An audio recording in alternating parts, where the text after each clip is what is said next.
এখন আমরা করব কুমিল্লা বোর্ড 2021 সালের একটি গুরুত্বপূর্ণ প্রশ্ন। তো কুমিল্লা বোর্ডে বলতেছে উদ্দীপক উল্লেখিত মাত্রার তড়িৎ 60 মিনিট ধরে চললে ক্যাথোডে কী পরিমাণ ধাতু জমা হবে। তো এখানে কী কী দেওয়া আছে দেখতে হবে। যে গ নম্বর প্রশ্ন সমাধান করি আমরা।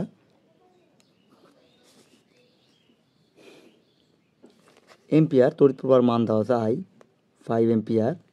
তারপর দেখো এখানে দেওয়া আছে সময়টা কত, 60 মিনিট ধরে বিদ্যুৎ প্রবাহটা চালনা করা হয়। তো আমাদের এটা কি করে নিতে হবে, 60 গুণন 60 সেকেন্ডে পরিণত করে নিতে হবে, 3600 সেকেন্ড। তারপর দেখো এটা আণবিক ভর লাগবে, আণবিক ভরটা এমটা কত, সালফেট তো আমরা ব্যবহার করি না, সবসময় কপার 63.5, অর্থাৎ তড়িৎদ্বারগুলো যেগুলো ব্যবহার করা হয় সেগুলো শুধু ব্যবহার করা হয়ে থাকে। আর এখানে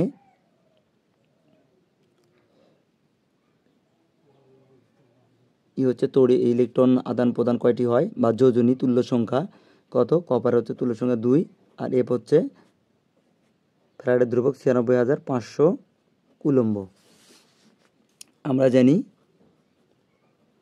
সহজ একটা প্রশ্ন, তোমরা যারা আমার এটার একটা পুরো ক্লাস দেওয়া আছে, basic class, basic to pro, ওই ক্লাসটা তোমরা দেখে আসবা। W = MIT/EF, এম এর মান হচ্ছে কত 63.5, আর হচ্ছে 5 এম্পিয়ার, টি হচ্ছে 3600 সেকেন্ড,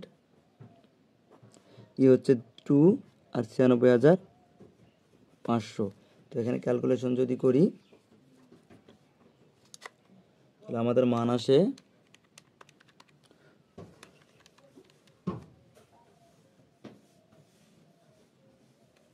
5.92 এত গ্রাম। অর্থাৎ উদ্দীপকের উল্লিখিত মাত্রা তড়িৎ 60 মিনিট ধরে চালনা করলে ক্যাথোডে কি পরিমাণ ধাতু জমা হবে, ক্যাথোডে 5.92 পরিমাণ ধাতু জমা হবে।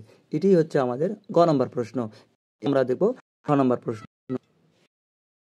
প্রশ্ন যে উদ্দীপকের কোষ দুটি তুলনামূলক বিশ্লেষণ করো। আগে প্রথমে আমাদের জানতে হবে উদ্দীপকের কোষ দুটি কী কী, সেটা আমরা জানবো। তো উদ্দীপকের একটি কোষ হচ্ছে তড়িৎ রাসায়নিক কোষ, আর একটা হচ্ছে তড়িৎ বিশ্লেষ্য কোষ। যে কোষে তড়িৎ শক্তি ব্যবহার করার জন্য উৎস ব্যবহার করা, উৎস এখানে দেখো একটা কোষ ব্যবহার করা হচ্ছে, তার মানে উৎস আছে, তার মানে তড়িৎ বিশ্লেষ্য কোষ। তড়িৎ বিশ্লেষ্য কোষ হচ্ছে এটা। আর এইটা হচ্ছে দেখো এই কোষটা হচ্ছে গ্যালভানিক কোষ বা তড়িৎ রাসায়নিক কোষ, যেখানে বাল্ব জ্বলে উঠবে। এখানে কি উঠবে, বাল্বটা হচ্ছে জ্বলে উঠবে।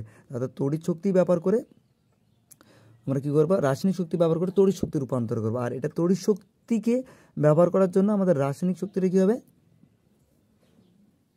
তড়িৎ শক্তিটা আমাদের রাসায়নিক শক্তিতে রূপান্তর হবে, মানে এটা থেকে আমাদের বিদ্যুৎ প্রবাহ চলবে। তা বোঝা যাচ্ছে যে বিক্রিয়াতে রাসায়নিক শক্তি ব্যবহার করে তড়িৎ শক্তিতে রূপান্তর করা হয় তাকে তড়িৎ রাসায়নিক কোষ ব্যবহার বলা হয়।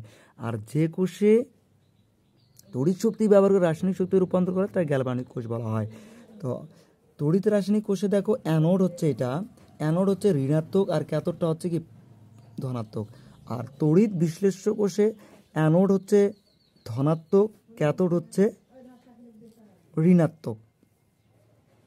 এখানে দেখো তড়িৎ বিশ্লেষ্য কোষে লবণ সেতু ব্যবহার করা হয়, এই তড়িৎ রাসায়নিক কোষে লবণ সেতু ব্যবহার করা হয়, তড়িৎ বিশ্লেষ্য কোষে লবণ সেতুর ব্যবহারের প্রয়োজন হয় না। তড়িৎ রাসায়নিক কোষে ইলেকট্রন যেদিকে যাবে, অর্থাৎ দ্রবণ থেকে আয়নটা যেদিকে যাবে তড়িৎ প্রবাহ তার সেদিকেই ঘটবে। অর্থাৎ অ্যানোড থেকে ক্যাথোডে ইলেকট্রন আসবে, তার মানে বিদ্যুৎ প্রবাহটা এদিক থেকে এদিকে হবে। আর তড়িৎ বিশ্লেষ্য কোষে যেদিকে ইলেকট্রন প্রবাহ হবে তড়িৎ প্রবাহ তার বিপরীত দিকে ঘটে। অ্যানোডে তড়িৎ রাসায়নিক অ্যানোডের জারণ, ক্যাথোডে বিজারণ হয়। আর তড়িৎ বিশ্লেষ্য যদি কোষ হয় সেক্ষেত্রে অ্যানোডে বিজারণ, ক্যাথোডেরই হয় জারণ। তো দেখো আমি তোমাদের যে ঘ নম্বর প্রশ্নটা আমি লিখে রাখছি, যে তোমাদের যাদের সমস্যা তারা এই এখানে আমি পার্থক্যটা লিখে রাখছি, ঘ নম্বর যে কী কী লিখতে হবে। তো এখানে দেখো এইগুলো তোমরা লিখে দিবা, তাহলে তোমাদের এখানে প্রশ্নটা সমাধান হয়ে যাবে।